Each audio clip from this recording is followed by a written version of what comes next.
Xin chào tất cả mọi người, hôm nay thằng bạn với mình được một ngày đi chơi, xong mình dẫn các bạn mình sẽ đi quay ở chỗ là một cái núi nhá, đó là người ta bảo là một cái núi nằm ở xã Bạn Già, Giờ Thuật, Tạ Quỳ Thị 2, cách thị trấn Bát Hà tầm 20 mấy cây gì đấy nhá.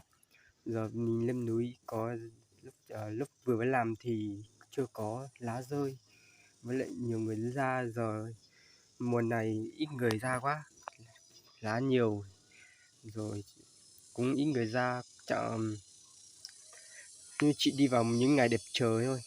Rồi tí ly đến tận đỉnh núi mình quay cho các bạn xem mọi cảnh xung quanh ở trên đấy, có những xem thấy những khung cảnh nào, và nếu ai muốn chụp ảnh cùng cắt đôi thì có thể lên đây, lên trên này chơi, lên trên này chụp và cũng khá là ok nhá. Giờ mình với thằng bạn mình đang lên núi rồi, mệt lắm. Giờ đã lên đến đỉnh núi rồi các bạn nhé. Đến đỉnh núi thấy gần đến đỉnh núi nhất, đi đường này hẹp này, còn đi cũng phải đi từ từ, chờ người đi trước đi xa xa tí rồi mới đi tiếp. Đây còn trượt chân là chỉ có nguy hiểm thật, nhìn phát cũng biết. Giờ bây giờ lên tận trên đỉnh núi này nhỉ, mình sẽ quay cho các bạn xem mọi cảnh xung quanh xem nó như thế nào nhé.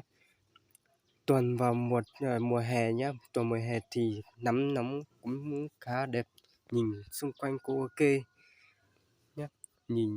Các bạn cứ nhìn xung quanh thấy đẹp hay không thì các bạn có thể lên trực tiếp và nhắm máy quay hơi rung, nên thông cảm tí cho mình nhé. Xin chào tạm biệt các bạn.